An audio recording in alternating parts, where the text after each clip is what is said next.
Eran las 3 de la mañana cuando mi teléfono sonó. Del otro lado de la línea escuché la voz temblorosa de mi nieta. «Abuela, ayúdame, por favor». Cuando llegué a la mansión de la familia de su esposo, encontré a mi niña encerrada en un cuarto, con marcas en los brazos que me hicieron entender. Le había fallado, pero aún había tiempo de hacer justicia. Antes de continuar, díganme en los comentarios, ¿desde qué país están viendo este video? Me encanta saber de dónde son. Mi nombre es Guadalupe Santos. Tengo 68 años, y por toda mi vida fui conocida como esa mujer que no se deja de nadie. Mi esposo solía decir que nací con un sentido de justicia tan fuerte que a veces asustaba a la gente. Tal vez tenía razón. Después de que perdí a mi hija Mariana en un accidente de auto en la Ciudad de México hace 10 años, me prometí a mí misma que cuidaría de Jimena, mi nieta, con uñas y dientes. Ella tenía apenas 15 años cuando quedó huérfana, y desde entonces se convirtió en la razón de mi existencia. Crié a Jimena sola después de que mi esposo falleció 2 años después del accidente de Mariana. No fue fácil. Una viuda de 60 años intentando entender los dramas de una adolescente, pero hicimos que funcionara. Siempre tuvimos una relación muy cercana. Ella me contaba todo, o al menos eso creía yo. Pasábamos las tardes platicando sobre la escuela, sobre sueños, sobre la vida. Yo estaba presente en cada festival escolar, en cada graduación, en cada momento importante. Jimena creció linda e inteligente. Se graduó de administración con notas excelentes, consiguió un buen empleo en una empresa de consultoría. A los 26 años estaba construyendo una carrera sólida, tenía un círculo de amigos fieles y parecía feliz. Me enorgullecía tanto de ella. Veía a mi hija Mariana en cada sonrisa, en cada gesto. Era como si una parte de Mariana aún estuviera viva a través de Jimena. Fue en una fiesta de fin de año de la empresa que Jimena conoció a Santiago de la Vega. Recuerdo cuando llegó a casa esa noche, con los ojos brillando, hablando sobre el hombre increíble que había conocido. Santiago era gerente financiero de una empresa socia. Según Jimena, era caballeroso, educado, ambicioso. Venía de una familia importante, los de la Vega, dueños de una red de clínicas médicas particulares repartidas por 3 estados: Jalisco, Nuevo León y Puebla. La primera vez que conocí a Santiago fue en una cena que Jimena organizó en casa, 2 meses después de que empezaron a andar. Llegó puntualmente, trayéndome flores y un vino caro. Era realmente guapo, bien vestido, con ese aire de quien creció acostumbrado a lo mejor que el dinero puede comprar. Hablaba con educación, preguntó sobre mi vida. Pareció genuinamente interesado en conocerme. Pero algo en sus ojos me incomodaba, un vacío que no podía identificar. Cuando sonreía, la sonrisa no llegaba a sus ojos. Cuando hablaba de amor por Jimena, las palabras parecían ensayadas, como si estuviera recitando diálogos de una novela. Intenté ignorar esa sensación. Al final, Jimena estaba tan feliz. ¿Quién era yo para echar a perder eso con paranoias de vieja? En los meses siguientes, intenté conocer mejor a Santiago y a su familia. Fui invitada a cenar a la mansión de los de la Vega algunas veces. La propiedad era impresionante. Hectáreas de jardines perfectamente cuidados en las afueras de la ciudad. Una casa que parecía sacada de revista de arquitectura. La madre de Santiago, Victoria de la Vega, era una mujer alta y elegante, con el cabello perfectamente peinado y ropa de diseñador. Me trataba con una educación fría, ese tipo de cortesía que deja claro que no eres bienvenida, pero los buenos modales impiden que lo digan abiertamente. El padre de Santiago, Ricardo de la Vega, era un hombre ocupado que apenas aparecía durante las visitas. Cuando aparecía, hablaba principalmente de negocios, de la expansión de las clínicas, de utilidades e inversiones. La familia entera parecía obsesionada con el estatus, con las apariencias, con mantener una imagen impecable ante la sociedad. Intenté hablar con Jimena sobre mis preocupaciones. Elegí un sábado por la tarde, cuando estábamos comiendo juntas, solo nosotros dos. «Mija», empecé cuidadosamente, «¿estás segura de lo de Santiago? Su familia parece muy diferente a nosotros». Jimena se rió, tocando mi mano con cariño. Abuela, estás exagerando. Sé que tienen dinero y que eso puede ser intimidante, pero Santiago me ama de verdad. Él no es como su familia. Es diferente, más sensible, más humano. ¿Y su mamá? Victoria no parece aceptarte muy bien. Solo necesita tiempo para conocerme mejor. Es una mujer que está acostumbrada a cierto tipo de vida, a ciertos estándares. Pero Santiago dice que me va a terminar queriendo, que solo necesito ser paciente. Yo quería creerle, quería tanto estar equivocada sobre esa familia. Jimena era todo lo que me quedaba en el mundo. Si ella era feliz, yo debería estar feliz también, ¿verdad? La propuesta de matrimonio llegó 6 meses después de que empezaron su noviazgo. Santiago organizó una fiesta sorpresa en un restaurante carísimo de Polanco. Invitó a amigos y familia. Se hincó con un anillo de diamante que debía costar más de lo que yo ganaba en un año. Jimena dijo que sí, llorando de felicidad, y todos aplaudieron. Yo estaba allí, sonriendo, pero mi corazón estaba apretado. Algo me decía que estaba a punto de perder a mi nieta. Pero, ¿cómo podría decir eso sin parecer la abuela controladora que quería arruinar su felicidad? Los preparativos de la boda fueron intensos. Victoria prácticamente se adueñó de todo, contratando a los mejores banqueteros, eligiendo cada detalle. Jimena apenas tenía voz en las decisiones. Cuando intentaba opinar, Victoria educadamente la ignoraba o explicaba por qué su idea no era adecuada para una boda de la familia de la Vega.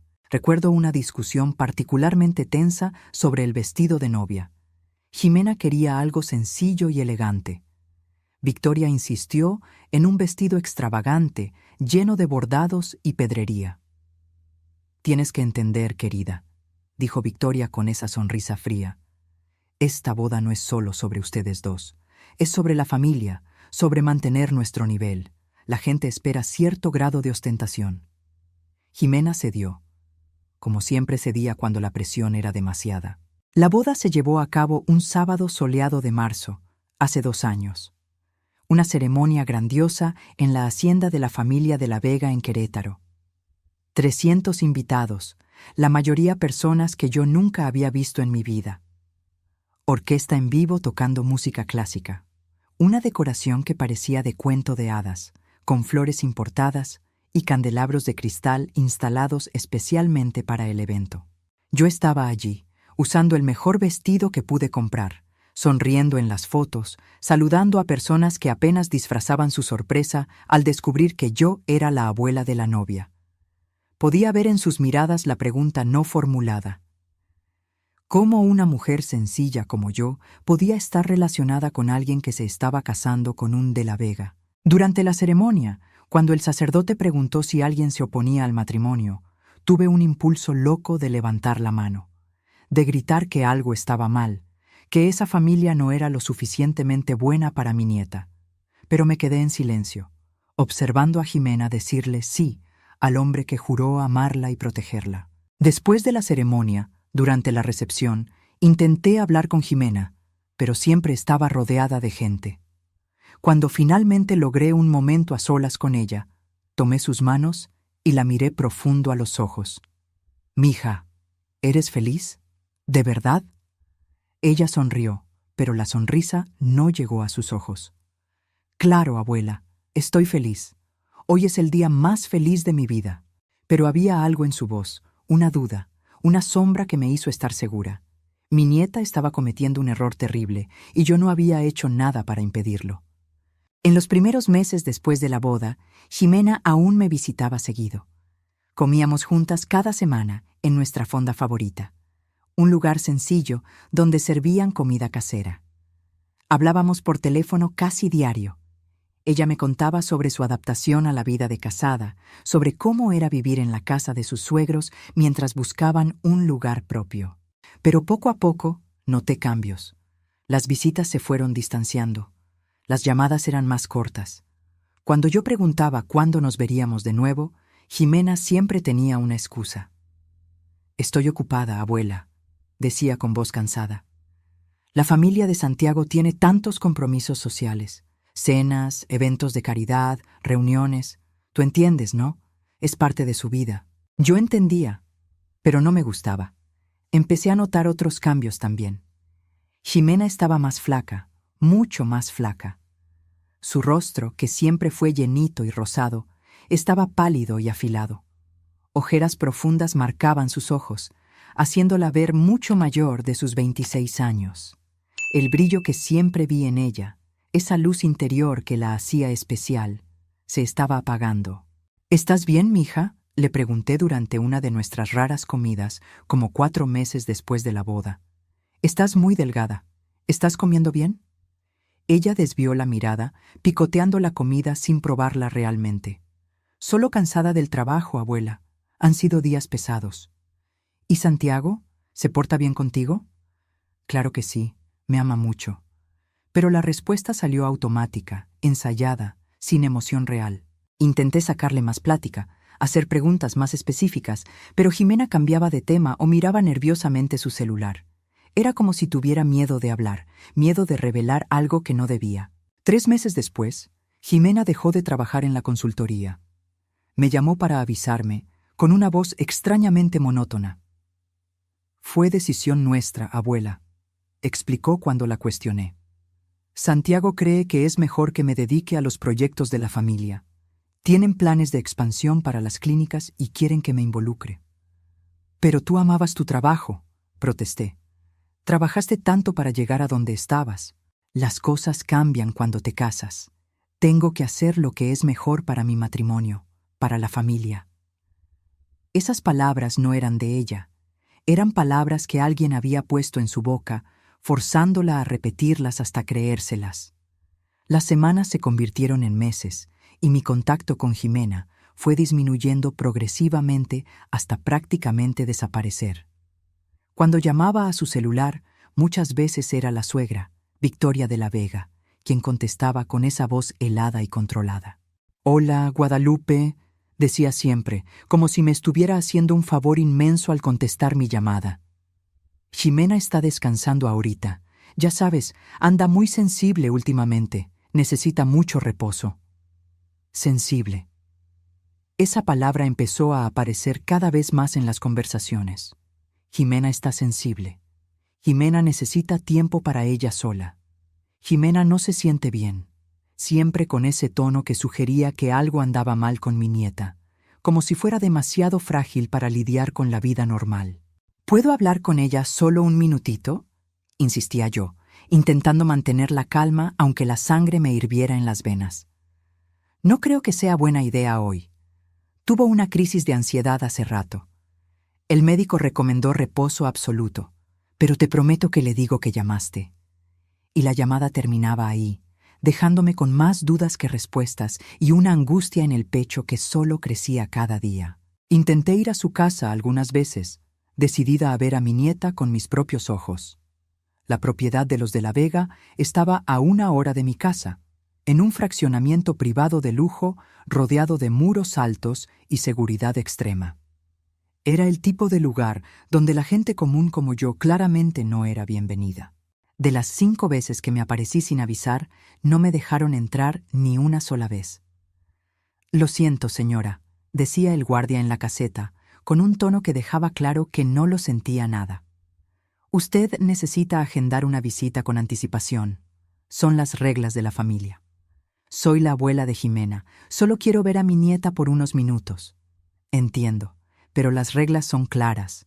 Sin cita previa no hay entrada. Puedo marcar a la casa y checar si hoy es buen día para visitas, si gusta». Marcaba, hablaba brevemente con alguien y siempre regresaba con la misma respuesta. «Lamentablemente, no es un buen momento. La señora Ximena no está recibiendo visitas hoy». Agendar para ver a mi propia nieta, como si fuera una extraña cualquiera, no la mujer que crió a esa niña desde los 15 años, que estuvo presente en cada momento importante de su vida. Aquello estaba completamente mal, y lo sabía en el fondo de mi alma. Pero, ¿qué podía hacer? ¿Llamar a la policía y decir qué? ¿Que mi nieta adulta y casada no quería verme? ¿Que la familia del esposo estaba siendo grosera conmigo? No había delito en eso, solo una creciente sensación de que algo terrible estaba pasando y yo estaba impotente para impedirlo. Empecé a hacer preguntas, a investigar por mi cuenta. Llamé a excompañeras de trabajo de Ximena, personas que ella consideraba amigas. Todas me dijeron lo mismo. Ximena simplemente dejó de aparecer un día. No contestó más correos, no tomó más llamadas, se borró por completo de sus vidas. Intenté seguir en contacto, doña Lupe, me dijo Patty, que había sido la mejor amiga de Ximena en la empresa. Le mandé mensajes, le llamé, hasta fui a su casa una vez, pero el esposo me recibió en la puerta y me dijo que Ximena ya no quería amistades del pasado, que estaba enfocada en su nueva vida. Fue raro, ¿sabe? No parecía algo que Ximena diría. Intenté hablar con otras amigas de ella, amigas de la carrera, de la prepa. La mayoría había perdido el contacto también. Ximena cambió después de que se casó, doña Lupe, me dijo Julia, que conocía a Ximena desde los 17. Parecía otra persona las pocas veces que logré hablar con ella. Y a Santiago no le gustaba que saliera sola. Siempre ponía pretextos para que no fuera a nuestras reuniones. Al final, dejamos de invitarla. Mi sangre hervía con cada plática. Conocía bien las señales de una relación abusiva. Había pasado 30 años trabajando como trabajadora social antes de jubilarme, ayudando a mujeres a escapar de situaciones de violencia doméstica. Conocía los patrones: aislamiento de la familia y amigos, control sobre la vida social, cambios drásticos de comportamiento. Pero nunca, ni en mis peores pesadillas, imaginé que mi propia nieta estaría viviendo ese infierno. Y lo peor era que no podía llegar a ella. Era como si hubieran construido un muro infranqueable entre nosotros, y yo estaba del lado de afuera, gritando, pero mi voz no alcanzaba. Hace 3 meses, un domingo por la mañana, mi teléfono finalmente sonó. El nombre de Ximena apareció en la pantalla. Contesté al primer timbrazo, con el corazón acelerado. «¿Ximena? Mija, ¿eres tú?» Del otro lado, escuché sollozos. Mi nieta estaba llorando, ese tipo de llanto desesperado que viene desde el fondo del alma. «Abuela», logró decir entre los sollozos. «Abuela, necesito verte. Por favor». «Claro, mija. ¿Dónde estás? Voy por ti ahorita mismo». «No puedo salir. Santiago, él no me deja. Le puso seguro a mi carro, me quitó mi otro celular. Este es un teléfono viejo que encontré escondido en un cajón. Pero necesito decirte algo. Necesito». Antes de que pudiera seguir, escuché una voz de hombre al fondo, irritada y cortante. «¿Con quién estás hablando?» La voz de Ximena cambió instantáneamente, se volvió artificial, forzadamente alegre. «Con mi abuela, amor. Solo estábamos quedando para comer la próxima semana». Escuché un golpe, como si el teléfono se hubiera caído. Voces ahogadas discutiendo. Después, la línea se quedó muda. «¿Ximena? ¡Ximena!», grité al teléfono, pero ya no había nadie del otro lado. La llamada se había cortado. Intenté marcar de regreso inmediatamente. El teléfono sonó una vez y se fue directo al buzón de voz. Marqué otra vez. Lo mismo. Seguí intentando durante horas, dejando mensajes desesperados, rogándole que me llamara de vuelta, que me dijera que estaba bien. Nunca llamó. Pasé esa noche y las semanas siguientes tratando de contactarla de todas las formas posibles. Llamé al teléfono fijo de la casa de los de la Vega decenas de veces. Victoria siempre contestaba, siempre con el mismo cuento. Ximena estaba indispuesta, estaba descansando, no podía hablar. Mandé mensajes al celular de Ximena, todos entregados, ninguno leído. Envié cartas por correo. Nunca recibí respuesta. Volví al fraccionamiento, esta vez con más insistencia, exigiendo que me dejaran pasar. «Señora, si sigue causando disturbios, voy a tener que llamar a la policía», me amenazó el guardia. «Llámala, llama a la policía. A mi nieta la tienen prisionera ahí adentro». Pero no llamó, y eventualmente tuve que irme, furiosa e impotente. Busqué ayuda legal. Agendé una cita con un abogado que una antigua compañera me recomendó. Le expliqué toda la situación: el aislamiento progresivo, el cambio de comportamiento, la llamada desesperada, mi incapacidad de hacer contacto. El abogado, un hombre de mediana edad con mirada compasiva, escuchó todo pacientemente. Después, con la gentileza de quien tiene que dar malas noticias, me explicó la realidad. Doña Lupe, entiendo su preocupación. Como abuela, debe ser desesperante. Pero técnicamente, Ximena es una adulta de 26 años. Está casada. Si ella no hace una denuncia formal de abuso, si no busca ayuda activamente, no hay mucho que podamos hacer legalmente. Pero la tienen contra su voluntad, argumenté, sintiendo que las lágrimas de frustración me quemaban los ojos. Lo escuché en su voz. Tiene miedo. Le creo. Pero necesitamos pruebas concretas. Una llamada telefónica no es suficiente. Si usted pudiera hablar con ella en persona, documentar señales visibles de abuso. No me dejan acercarme a ella. Lamentablemente tienen ese derecho. Es propiedad privada, a menos que tengamos una orden judicial, y para conseguir una orden necesitamos evidencias de que se está cometiendo un delito. Era un círculo vicioso imposible. Para ayudar a Ximena, necesitaba pruebas. Para conseguir pruebas, necesitaba tener acceso a ella, pero para tener acceso, necesitaba pruebas. Salí del despacho del abogado sintiéndome derrotada. Pero la derrota me duró solo hasta que llegué a casa, porque ahí, mirando las fotos de Ximena repartidas por mi sala, Ximena de niña, Ximena de adolescente, Ximena graduándose de la carrera, tomé una decisión. Si el sistema legal no me iba a ayudar, tendría que encontrar otro camino. Decidí investigar por mi cuenta, reunir las pruebas que necesitaba, descubrir exactamente qué le estaba haciendo esa familia a mi nieta. Empecé investigando todo lo que pude encontrar sobre la familia de la Vega y sus clínicas. Por encima, todo parecía perfecto, casi demasiado bueno para ser cierto.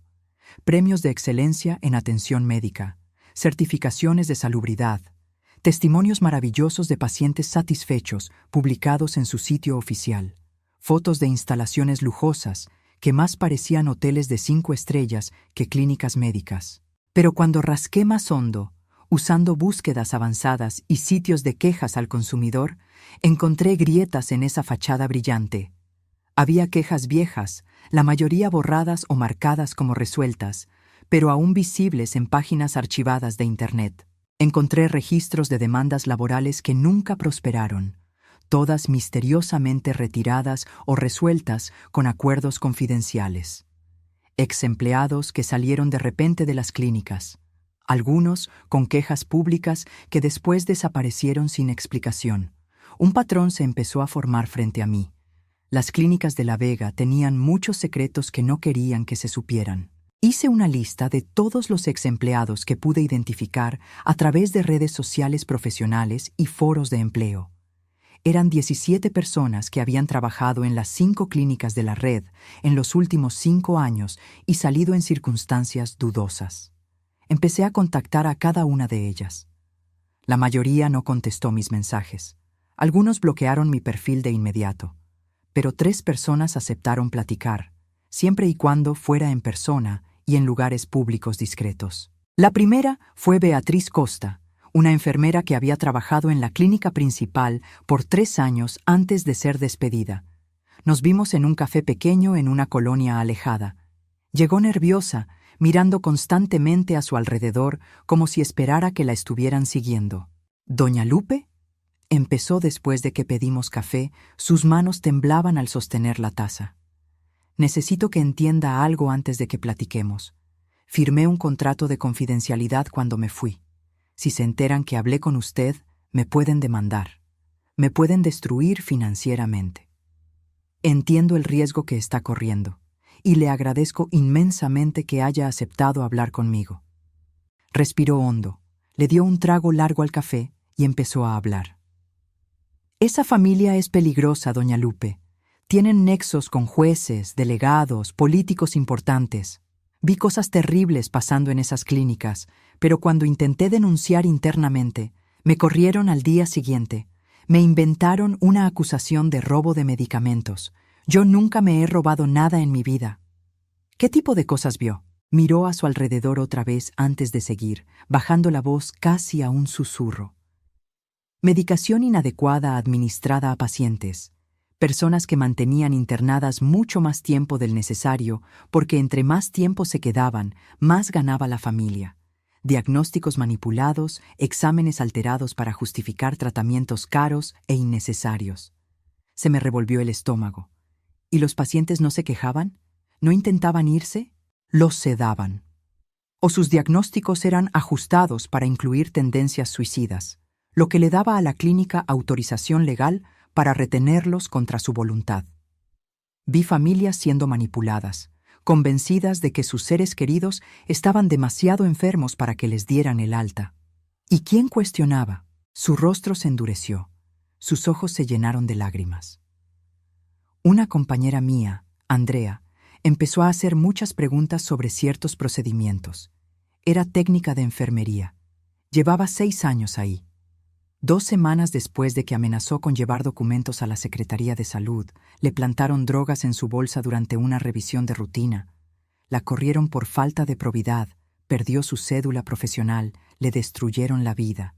Todos sabíamos que era una trampa, pero ¿quién se iba a meter con los de La Vega? ¿Tiene pruebas de alguna de esas cosas?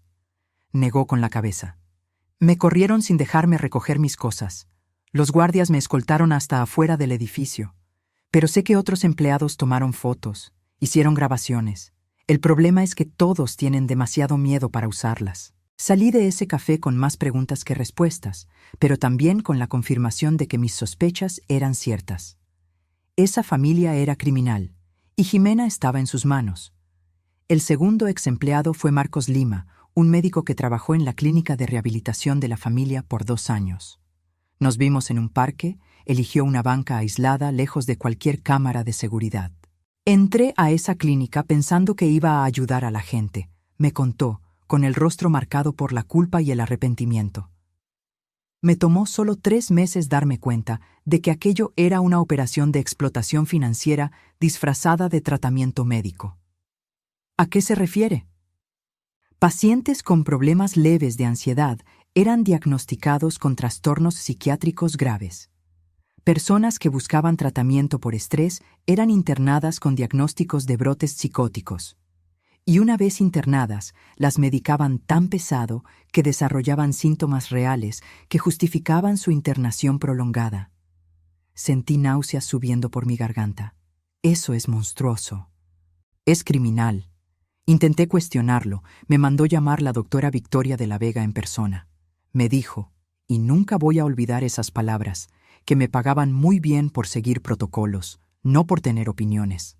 Cuando insistí en que estaba violando mi juramento médico, me recordó que tenía amigos poderosos y que mi carrera dependía de mi cooperación. ¿Se salió? Renuncié al día siguiente, pero firmé una cláusula de confidencialidad a cambio de una compensación económica. Básicamente, me sobornaron para que me callara, y acepté porque tenía miedo. Me miró con ojos atormentados. Sé que fui un cobarde. Vivo con esa culpa todos los días. ¿Su nieta está ahí?, preguntó de repente. La pregunta me tomó por sorpresa. ¿Cómo lo sabe? Porque está aquí haciéndome estas preguntas. Porque veo en su cara la misma desesperación que vi en las caras de otras familias tratando de sacar a los suyos de ese lugar. Hizo una pausa. ¿Cuánto tiempo lleva ahí? No estoy segura. Al menos unos meses. Movió la cabeza, sombrío. Entre más tiempo se quede, peor va a ser. La medicación que usan crea dependencia. El cuerpo se acostumbra. Cuando eventualmente sale, si es que sale, la persona queda con secuelas. Problemas neurológicos, dificultad de concentración, cambios de personalidad a veces permanentes. Esas palabras me pegaron como un golpe en el estómago. Con cada día que pasaba, a mi nieta la estaban dañando de formas que tal vez nunca se podrían revertir por completo. La tercera persona que aceptó hablar fue Valeria Santos, ex psicóloga de la clínica. Nos vimos en su propia casa, después de que insistió en que era más seguro que cualquier lugar público. Trabajé ahí 4 años, me contó mientras tomábamos té en su cocina. Entré llena de ideales, queriendo ayudar a personas con adicciones y problemas mentales. Salí sintiendo que había participado en crímenes contra la humanidad. Me contó sobre pacientes siendo forzados a participar en terapias experimentales que no tenían base científica alguna, sobre sesiones de terapia grabadas sin consentimiento y usadas después para manipular a los familiares, sobre registros médicos falsificados para justificar internamientos eternos. Había una paciente, me dijo Valeria, con la voz entrecortada, joven, bonita, inteligente. Había sido internada por la familia del esposo con diagnóstico de trastorno de personalidad, pero platicando con ella, quedó claro que no tenía nada más que tristeza por estar encerrada contra su voluntad. Llevé mis observaciones a la supervisión. Me dijeron que dejara de involucrarme emocionalmente y siguiera el plan de tratamiento establecido. ¿Qué pasó con ella? Se quedó 6 meses internada. Cuando salió, era una persona completamente diferente, apática, sin vida en los ojos. Los medicamentos habían destruido algo esencial en ella. Esa descripción me aterrorizó. ¿Eso era lo que le estaba pasando a Jimena? ¿Se estaba convirtiendo en una versión vacía de ella misma? Pasé las semanas siguientes procesando toda esa información, tratando de decidir cuál sería mi siguiente paso. Tenía evidencias anecdóticas, testimonios de exempleados, pero nada lo suficientemente concreto para llevar a las autoridades, especialmente considerando que la familia de la Vega tenía conexiones dentro de esas mismas autoridades. Fue entonces cuando recibí un mensaje que cambió todo. Era de un número desconocido, enviado por una aplicación de mensajes encriptados. Doña Lupe, soy amiga de Jimena. Trabajo en la clínica donde está ella. No puedo hablar mucho, pero ella la necesita. Urgente. Están planeando trasladarla a otra unidad lejos de aquí, tal vez a Valle de Bravo. Por favor, sáquela de ahí pronto. Mi corazón se aceleró. Contesté de inmediato. ¿Quién eres? ¿Cómo conseguiste mi contacto? No importa. Lo que importa es que Jimena está en peligro.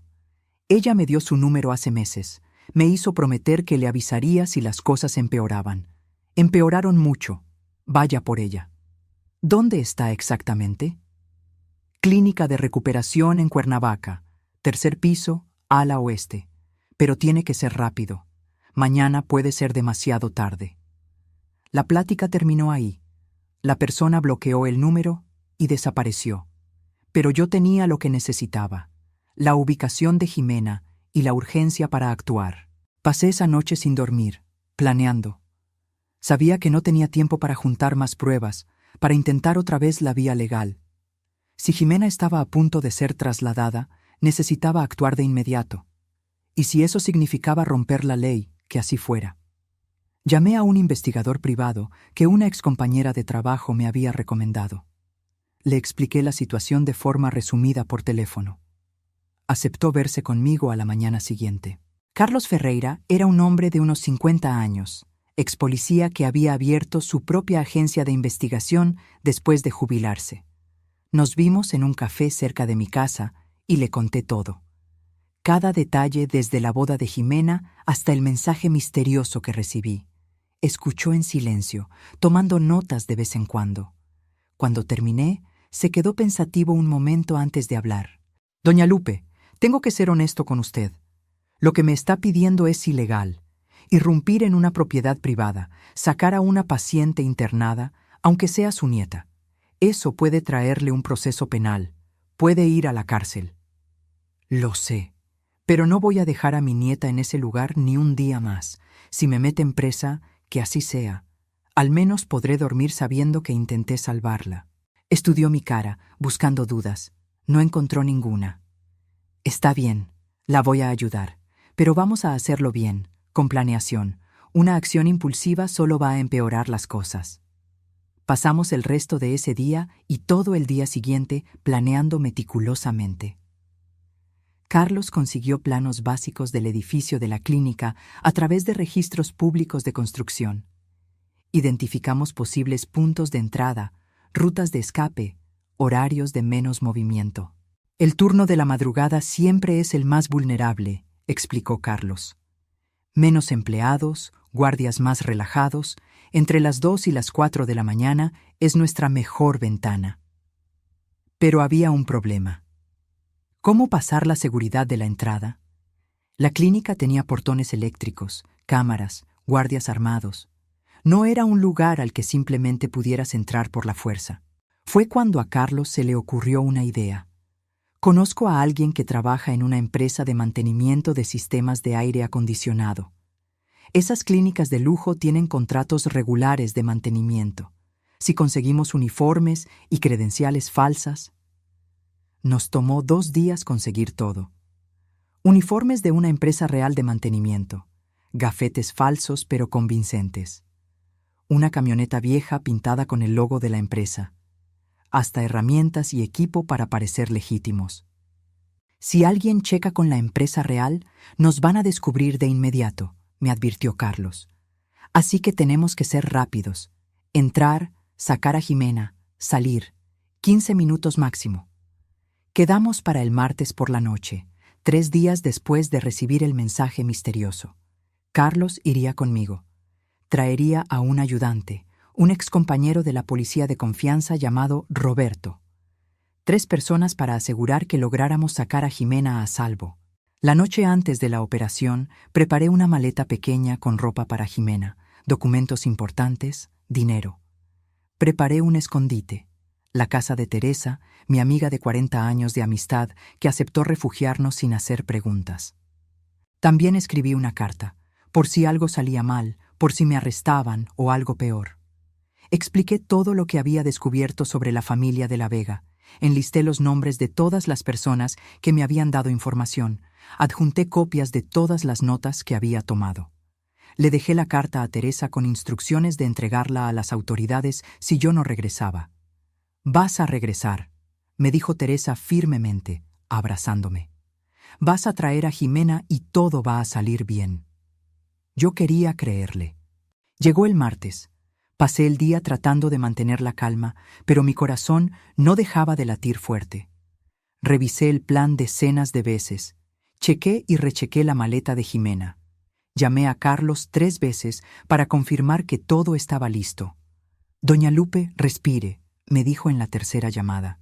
«El nerviosismo excesivo estorba. Necesita estar enfocada esta noche».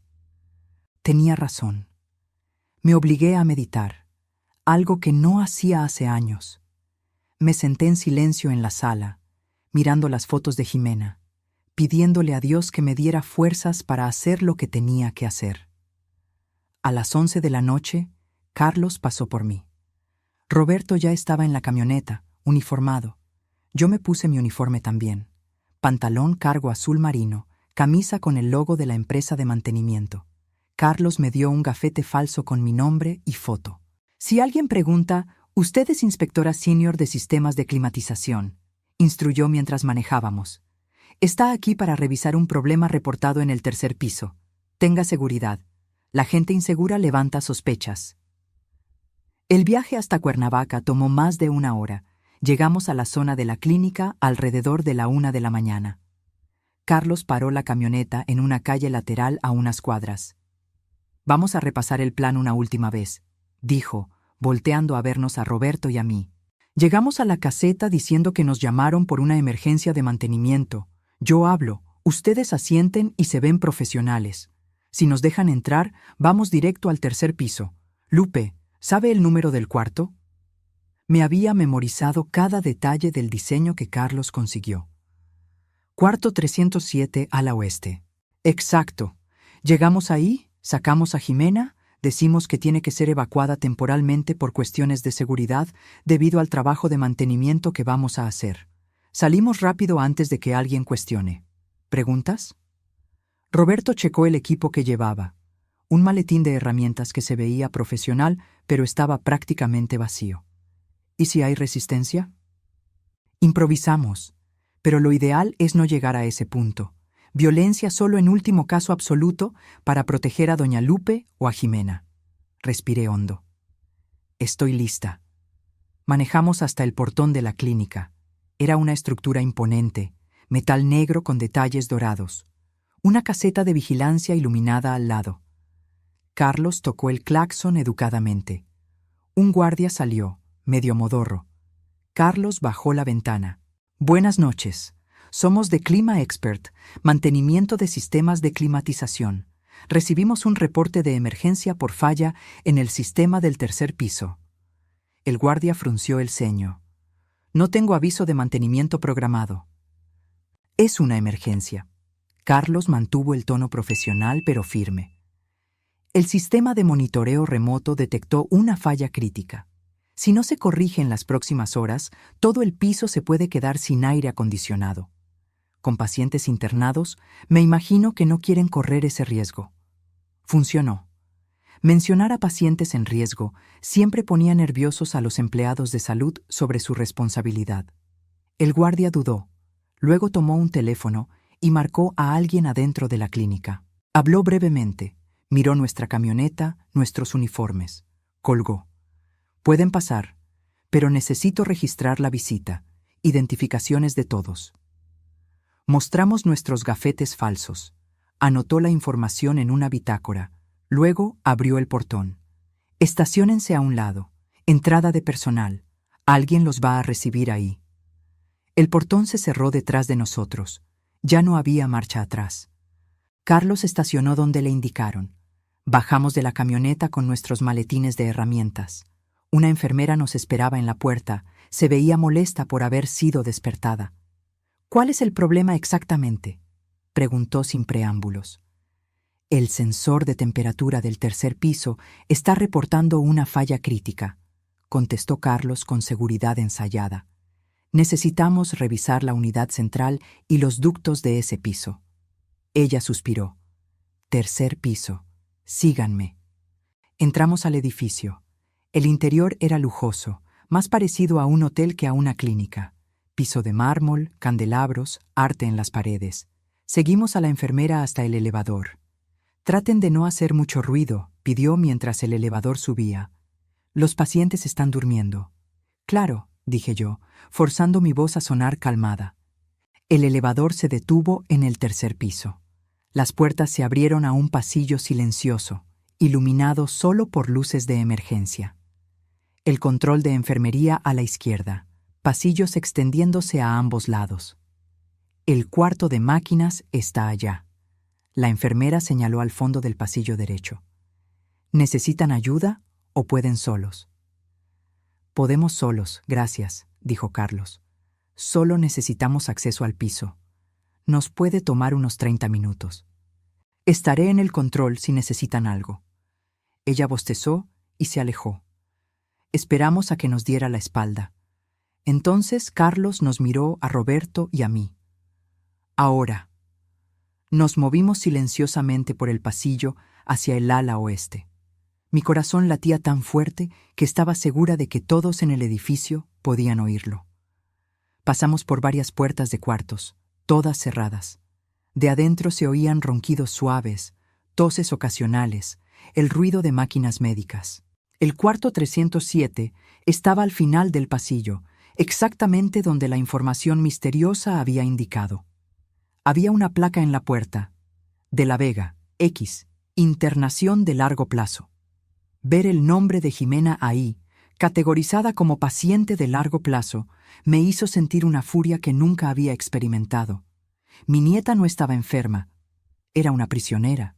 Carlos intentó abrir la perilla. Cerrada, como esperábamos. Miró a Roberto, quien ya estaba abriendo su maletín y sacando herramientas para forzar cerraduras. En menos de un minuto, escuchamos el clic suave del cerrojo siendo vencido. Abrimos la puerta despacio. El cuarto estaba oscuro.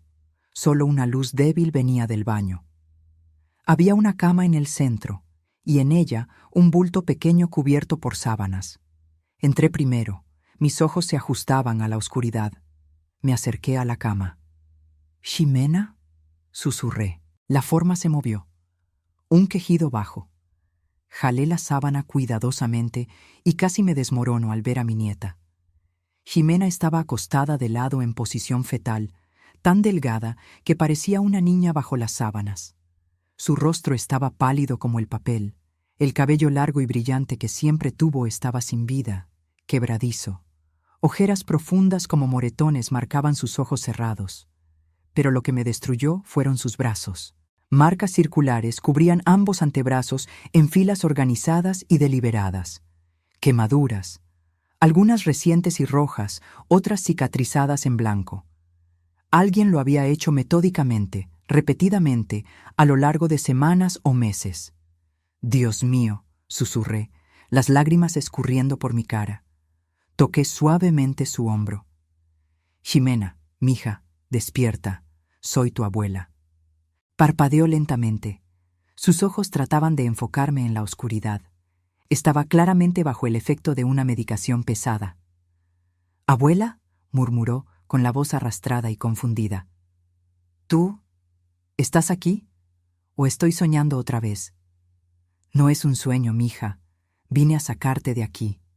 Lágrimas empezaron a rodar por su cara. «No me puedo ir. Siempre me encuentran, siempre me traen de vuelta. Esta vez no. Te vas conmigo y nunca más regresas a este lugar. Te lo prometo». Carlos se acercó, hablando bajo. «Doña Lupe, tenemos que ser rápidos. La enfermera puede venir a revisar en cualquier momento». Ayudé a Ximena a sentarse. Se tambaleó, mareada por la medicina. Miré alrededor y vi una bata colgada en la silla. Se la puse, luego le puse sus pantuflas. «¿Puedes caminar?» «Creo que sí», murmuró, pero cuando intentó levantarse, sus piernas le fallaron. Roberto la sostuvo antes de que cayera. «Yo la cargo», dijo él, tomándola en brazos con cuidado.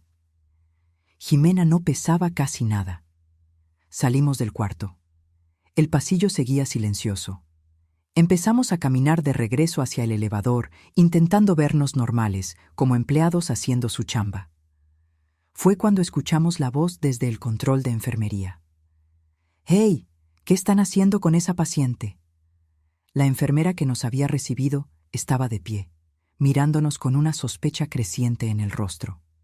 Carlos no dudó. «Procedimiento de emergencia. El sistema de climatización de su cuarto tiene una fuga de gas refrigerante. Tenemos que evacuarla temporalmente mientras hacemos la reparación». Pero la enfermera no se estaba tragando el cuento. Tomó el teléfono del control. «Voy a llamar a la supervisora». «No tenemos tiempo para eso», dijo Carlos, caminando más rápido. «Es cuestión de seguridad. Si hay una fuga real, la paciente corre riesgo». Empezó a marcar. Nos dimos cuenta de que en segundos todo el edificio estaría en alerta. Carlos me miró. «Plan B. Corran». Corrimos. Roberto cargando a Ximena, Carlos y yo atrás. La enfermera le gritó a alguien. Las alarmas empezaron a sonar. Las luces se encendieron en el pasillo. Llegamos al elevador. Piqué el botón repetidamente, desesperada. Las puertas se abrieron. Gracias a Dios seguía en el piso. Entramos. Carlos picó la planta baja. Las puertas empezaron a cerrarse cuando vi a 2 guardias doblando la esquina del pasillo, corriendo hacia nosotros. Uno de ellos gritó que detuviéramos el elevador. Las puertas se cerraron por completo. El elevador bajó.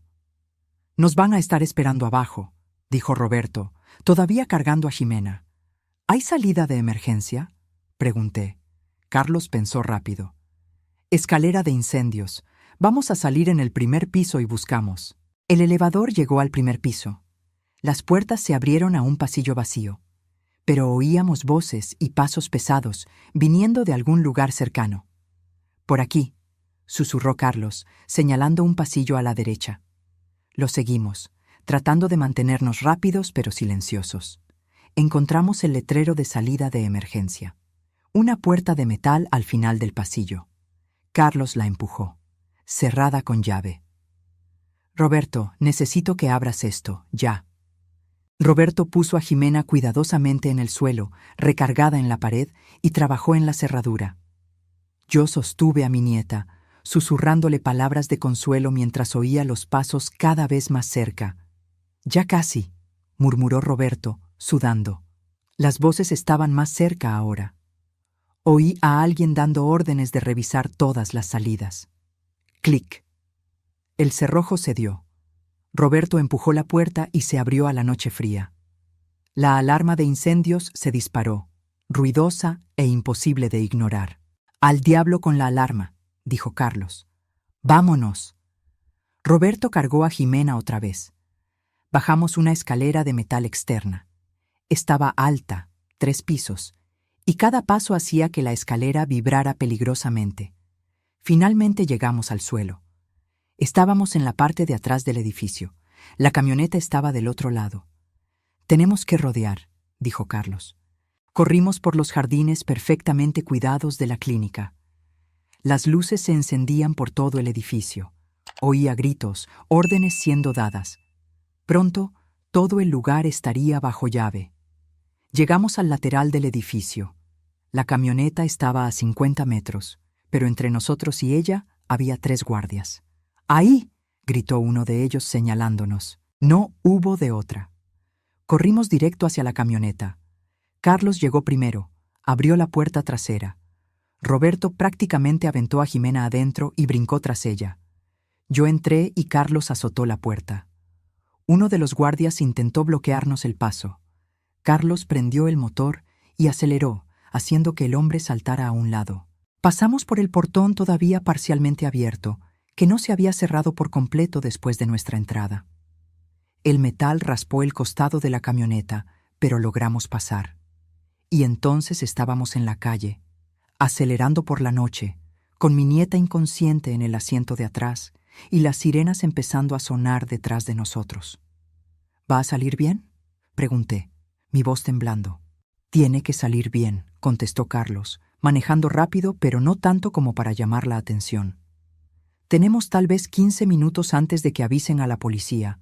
Necesito llevarlas al punto de transferencia». El punto de transferencia era un estacionamiento vacío a 20 minutos, donde otro carro nos esperaba. Un carro común, sin nexo con la camioneta.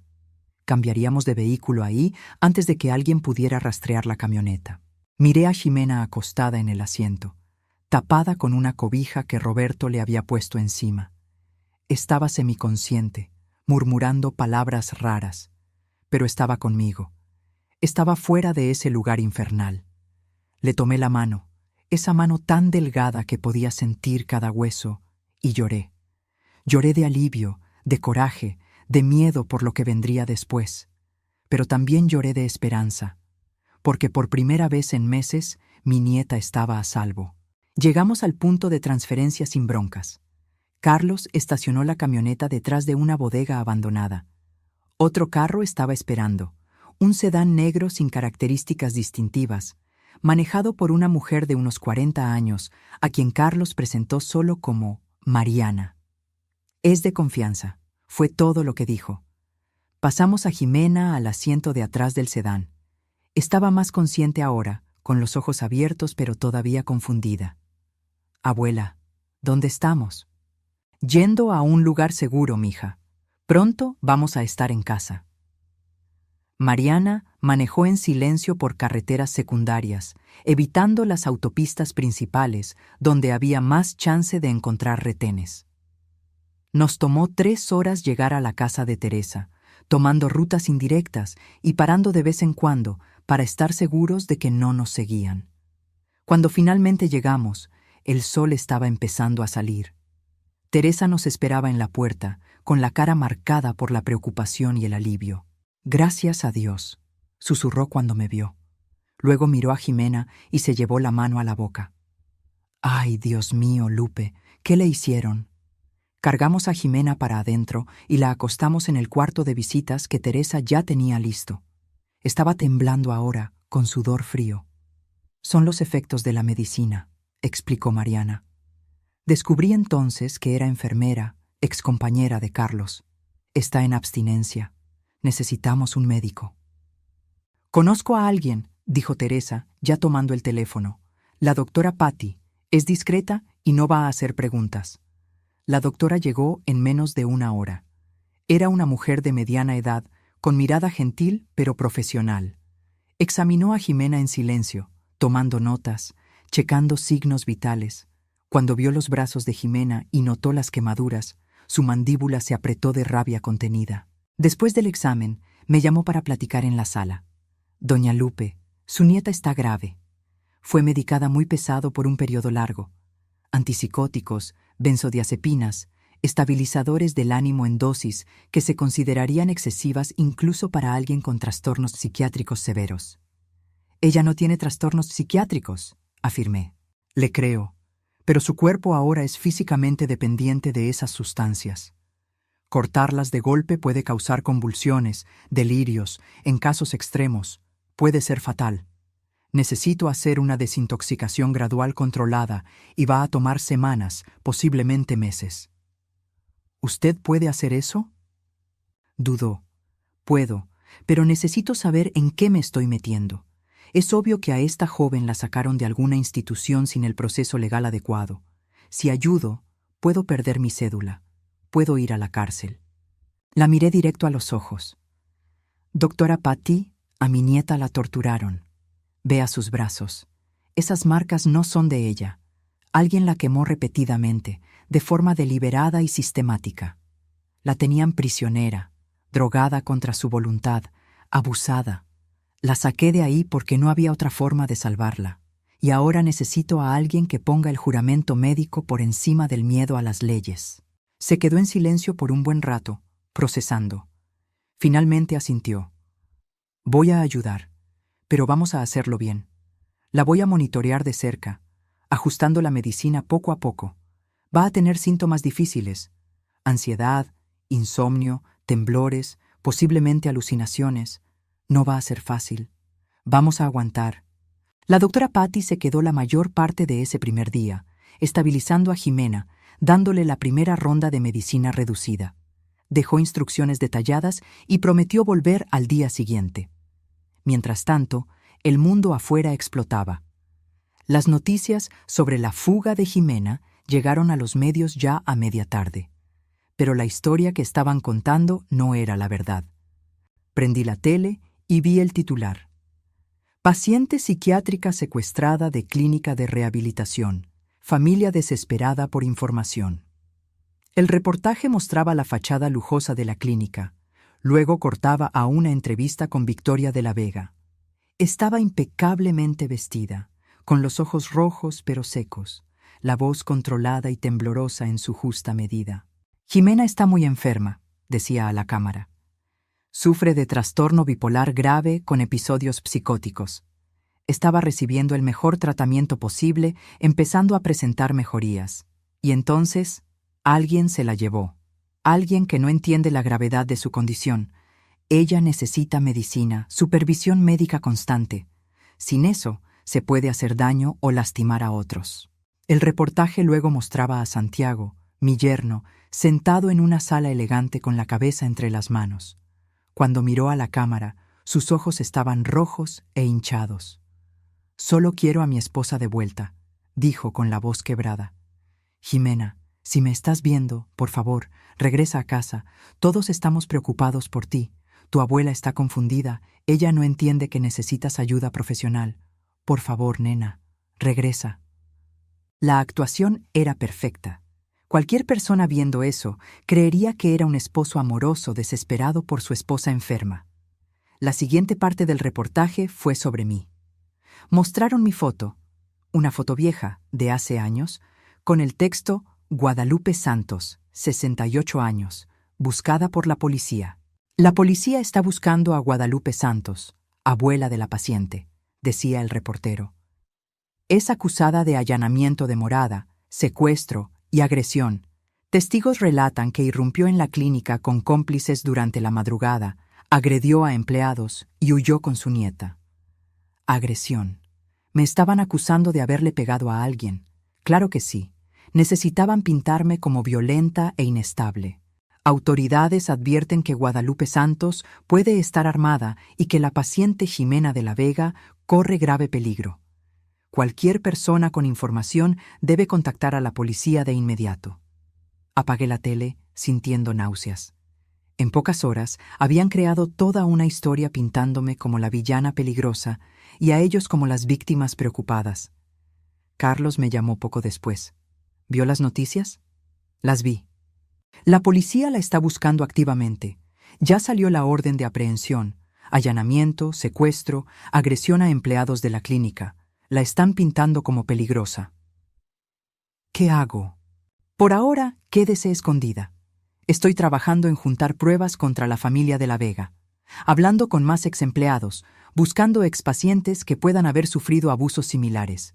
Si logramos armar un caso sólido demostrando que la clínica es una fachada criminal, podemos darle la vuelta a esta historia. Pero eso tomaría tiempo. Mientras tanto, yo era una fugitiva. Los días siguientes fueron intensos.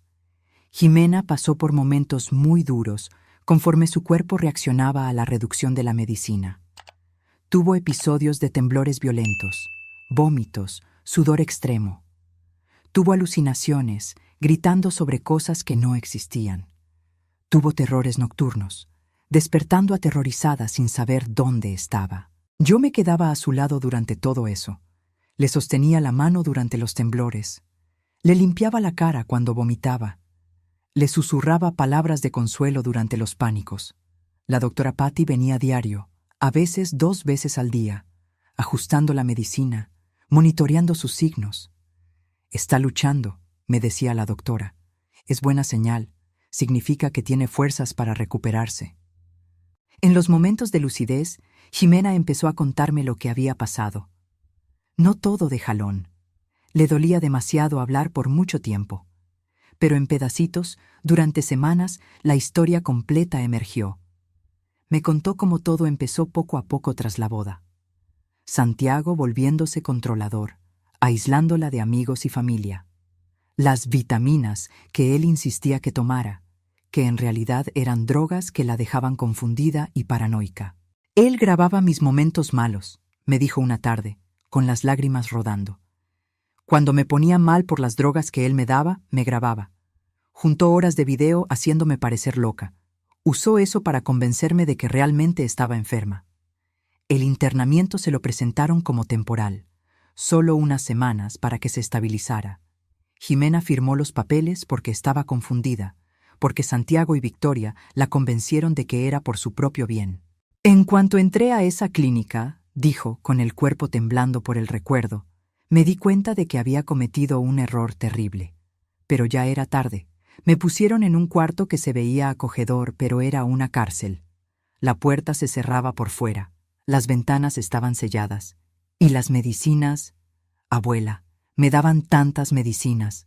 Las dosis estaban ajustadas para mantenerla apática, incapaz de resistirse o quejarse de forma efectiva. Cuando intentaba protestar, le decían que era parte de su enfermedad, que la negación era un síntoma del trastorno. Y las quemaduras. Dios mío, las quemaduras. Fue Victoria, susurró Jimena, tocando las cicatrices en sus brazos. Decía que era terapia de aversión, le llamaba, que el dolor me ayudaría a conectarme de nuevo con la realidad. Pero era tortura, abuela, pura tortura. Me quemaba los brazos con colillas de cigarro mientras me hacía repetir que estaba agradecida por la ayuda de la familia, que yo estaba enferma y los necesitaba. Escuché esas confesiones aguantando la rabia con todas mis fuerzas. Quería gritar, quería llorar, quería encontrar a Victoria de la Vega y hacerle pagar por cada segundo de dolor que le causó a mi nieta. Pero Jimena necesitaba que yo fuera fuerte. Necesitaba un refugio seguro, no más caos emocional. Así que me tragué mi furia y fui la abuela que ella necesitaba. Mientras Jimena luchaba por recuperarse, Carlos trabajaba sin descanso, juntando evidencias contra los de la Vega.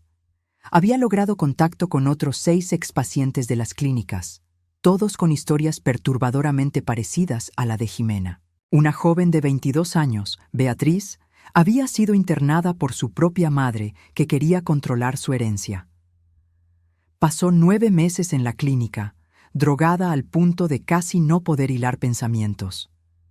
Cuando finalmente salió, había perdido su trabajo, sus amigos, casi su cordura. Un hombre de 35 años, Eduardo, fue internado después de que su esposa, que tenía una aventura con su mejor amigo, lo convenciera de que estaba teniendo un colapso nervioso. Las clínicas de La Vega dieron los diagnósticos falsos necesarios para justificar la internación larga.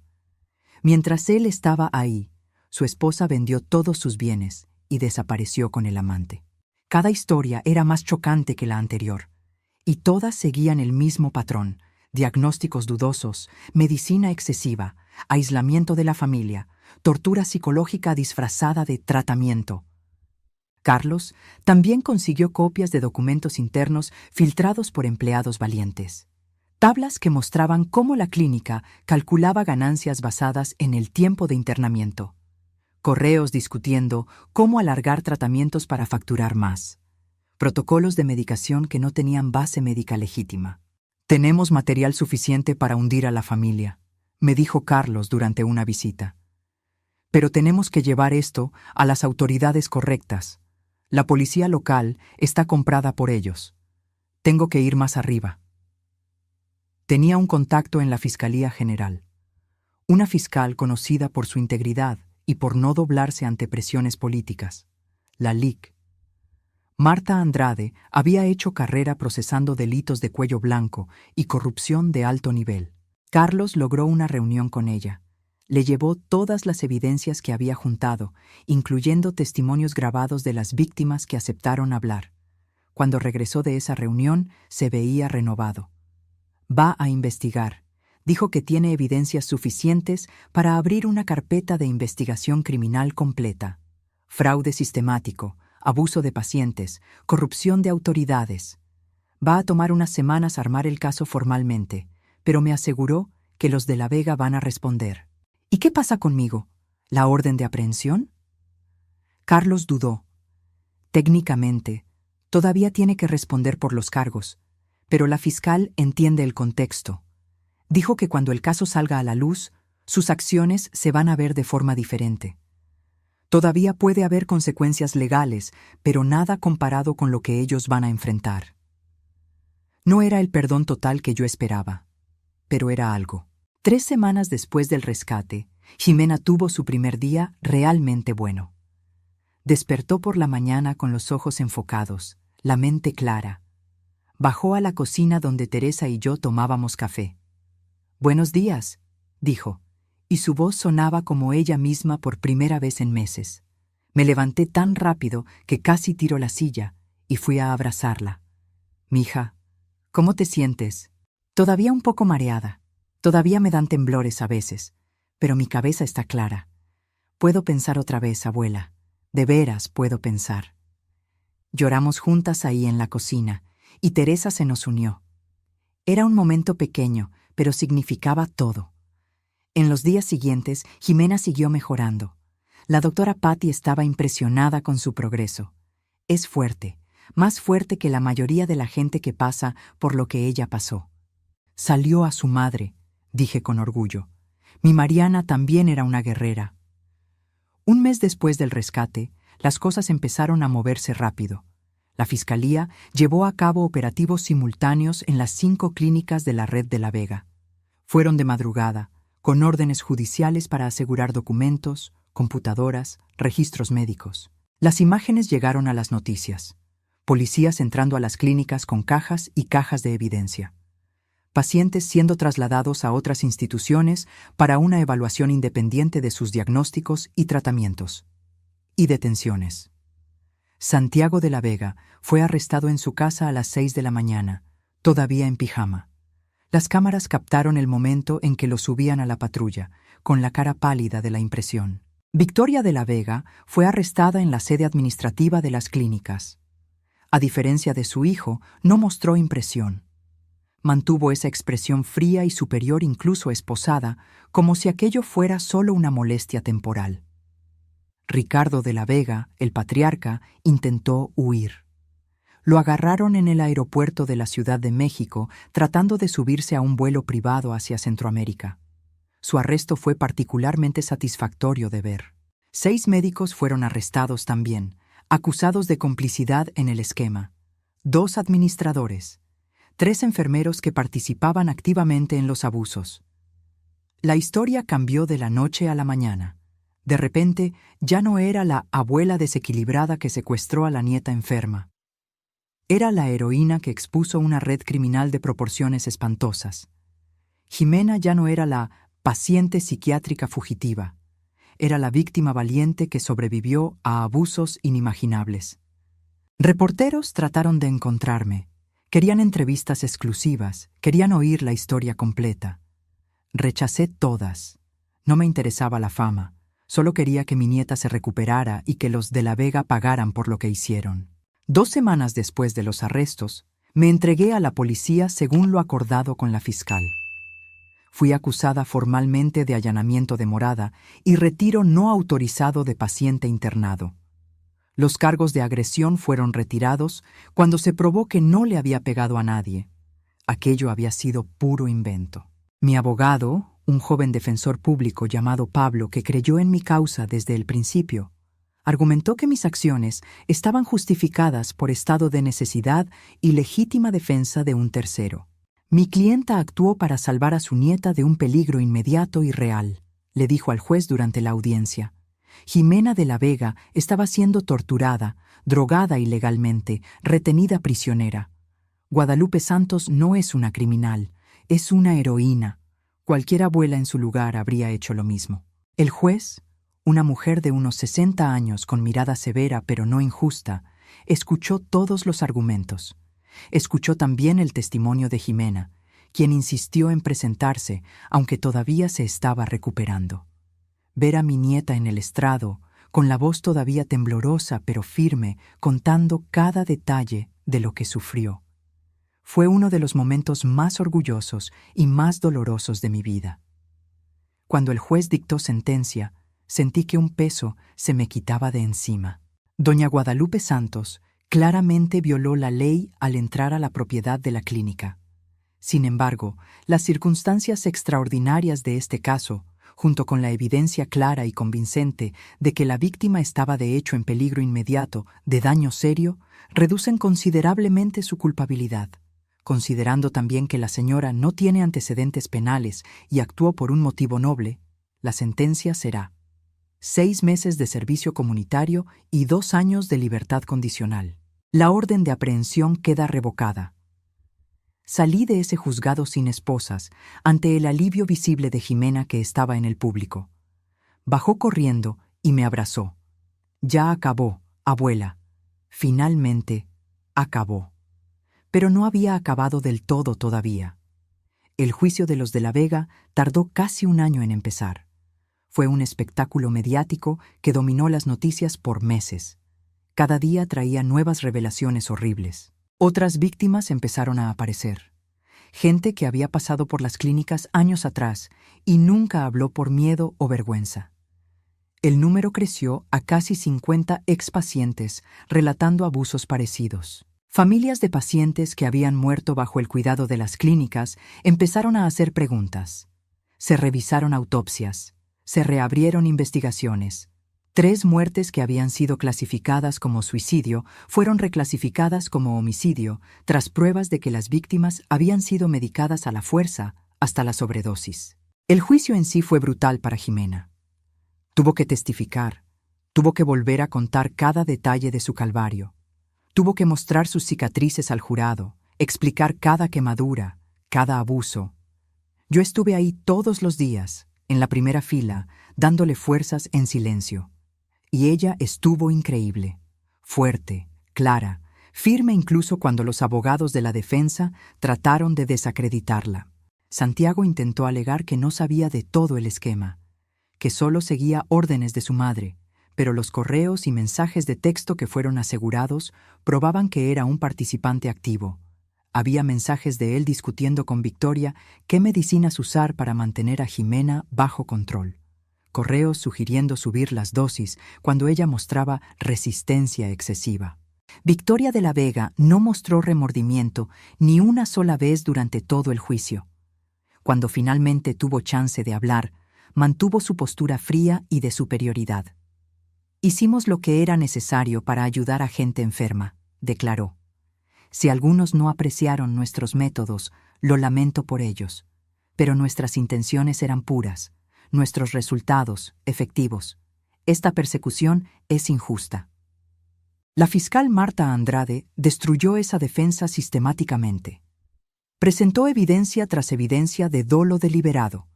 Mostró las tablas de ganancias, los protocolos abusivos, los testimonios de decenas de víctimas, los registros de muertes sospechosas. El veredicto llegó una tarde lluviosa de noviembre. Culpables, todos. en todos los cargos. Victoria de la Vega, 25 años de prisión por fraude, abuso de pacientes, tortura, 3 cargos de homicidio y asociación delictuosa. Santiago de la Vega, 20 años por los mismos cargos, excepto homicidio directo, pero incluyendo complicidad. Ricardo de la Vega, 18 años por asociación delictuosa, fraude financiero y corrupción. Los médicos involucrados recibieron entre 10 y 15 años cada uno, además de perder permanentemente sus cédulas profesionales. Todos los bienes de la familia fueron decomisados. Las clínicas fueron cerradas permanentemente. Se estableció un fondo de compensación de millones de pesos para las víctimas, dinero que salió de la venta de los activos de la familia. Cuando el juez dio el martillazo final, sentí como si un peso inmenso que cargaba hace más de un año finalmente se hubiera levantado. Justicia. Se había hecho verdadera justicia. Los meses que siguieron al juicio fueron de sanación. Para Jimena, para mí, para todas las víctimas que finalmente podían empezar a reconstruir sus vidas. Jimena siguió en terapia, esta vez con profesionales de verdad, que la ayudaron a procesar el trauma. No fue fácil. Hubo recaídas, momentos en que la ansiedad y las pesadillas regresaban con todo, pero luchó. Y poco a poco fue recuperando pedazos de ella misma que pensábamos perdidos para siempre. 1 año y medio después del rescate, Jimena volvió a estudiar. Decidió hacer una maestría en psicología con enfoque en traumas de abuso institucional. Quiero ayudar a otras personas que pasaron por lo que yo pasé, me dijo. Quiero convertir este dolor en algo útil. Me puse tan orgullosa que lloré. También empezó a hablar públicamente sobre su experiencia. No fue fácil para ella exponerse así, pero sintió que era importante. Su historia ayudó a inspirar reformas en las regulaciones de clínicas psiquiátricas en todo el país. Se aprobaron nuevas leyes exigiendo una vigilancia más estricta, protocolos más claros para internamientos involuntarios, mecanismos de denuncia más accesibles para pacientes. En cuanto a mí, a mis 70 años ahora, descubrí una nueva vocación. Empecé a trabajar con una ONG que ayuda a víctimas de abuso familiar e institucional. Uso mi historia para demostrar que nunca es tarde para luchar, que una persona decidida puede hacer la diferencia. Recibimos cartas cada semana. Familias que pasaron por situaciones parecidas, agradeciendo que hayamos expuesto el esquema de los de la Vega. Gente pidiendo ayuda para sacar a sus seres queridos de situaciones abusivas. Hacemos lo que podemos, conectando familias con abogados, con grupos de apoyo, con recursos. Jimena conoció a alguien nuevo, Pedro, un joven profesor que conoció en la universidad. Él sabe todo lo que ella pasó y la apoya incondicionalmente.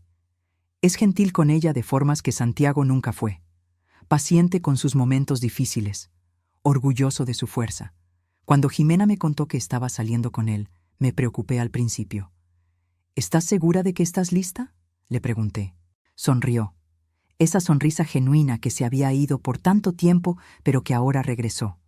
Sí, abuela, y esta vez te prometo que te voy a escuchar si tienes dudas sobre él. Conocí a Pedro en una comida unas semanas después. Vi cómo trataba a Jimena, con respeto, con cuidado, como igual. Vi cómo le brillaban los ojos a ella cuando lo miraba, y supe que esta vez era de verdad. La familia de la Vega está acabada.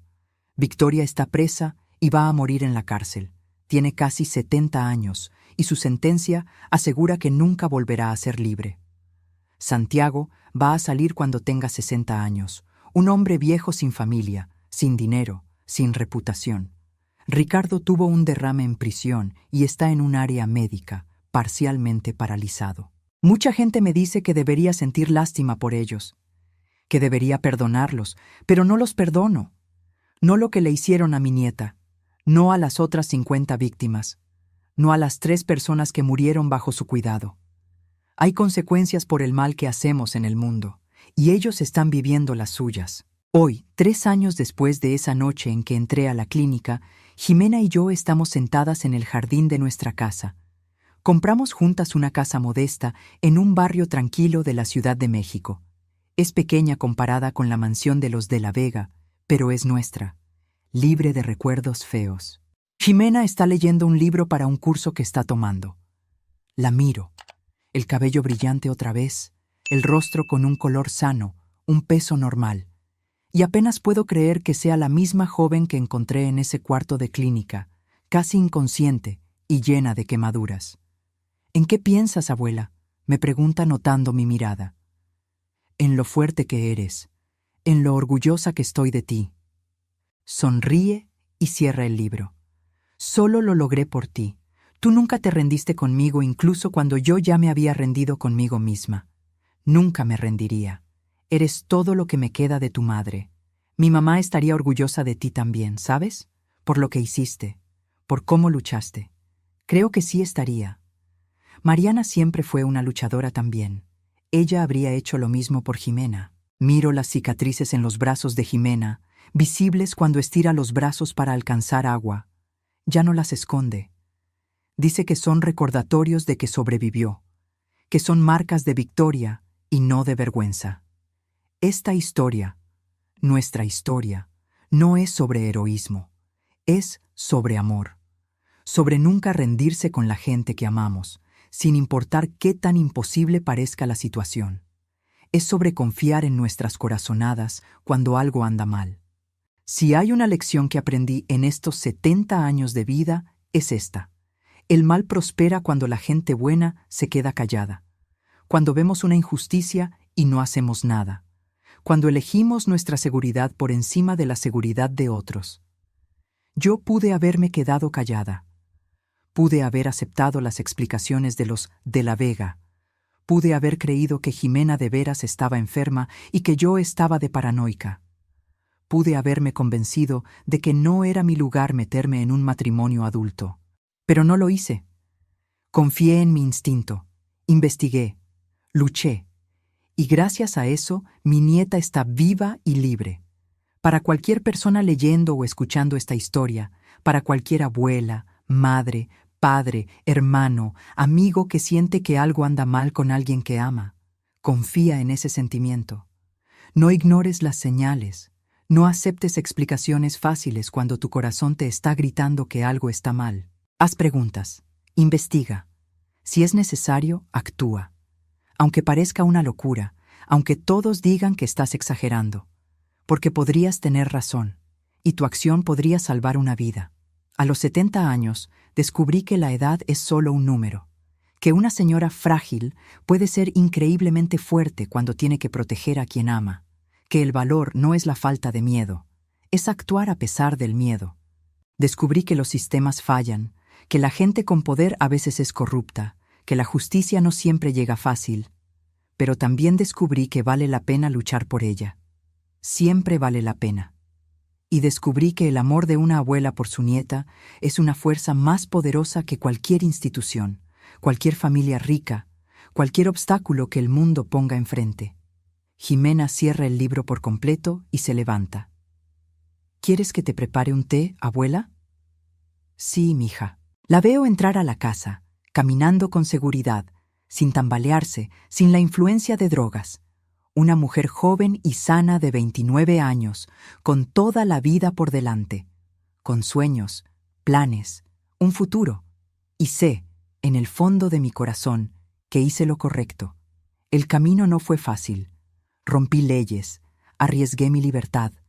Pasé noches sin dormir por el miedo de lo que podía pasar, pero valió cada segundo de terror, cada momento de duda, porque mi nieta está en casa, está a salvo, se está curando, y los monstruos que la lastimaron están donde deben estar, tras las rejas, pagando por sus crímenes. Esta es mi historia. La historia de cómo una abuela de 68 años enfrentó a una familia poderosa y ganó. No porque sea especial o extraordinaria, sino porque amé lo suficiente como para no rendirme. Y si yo pude hacerlo, tú también puedes. Sea cual sea tu batalla, sea quien sea a quien tengas que proteger. Tienes esa fuerza adentro de ti. Solo tienes que tener el valor de usarla. Nunca es demasiado tarde para luchar. Nunca es demasiado tarde para salvar a quien amas. Recuérdalo. Si esta historia tocó tu corazón de alguna forma, por favor, dale like a este video. Suscríbete al canal y activa la campanita para no perderte nuestras próximas historias. Tus comentarios significan mucho para nosotros. Comparte tus reflexiones abajo. Y si quieres apoyar todavía más este trabajo, considera hacerte miembro del canal. Tu contribución nos ayuda a seguir trayendo historias reales e impactantes como esta. Historias que necesitan ser contadas. Historias que pueden hacer la diferencia en la vida de alguien. Muchas gracias por haber visto hasta el final. Eso significa que esta historia resonó contigo. Nos vemos en el próximo video. Y recuerda, nunca te rindas con la gente que amas.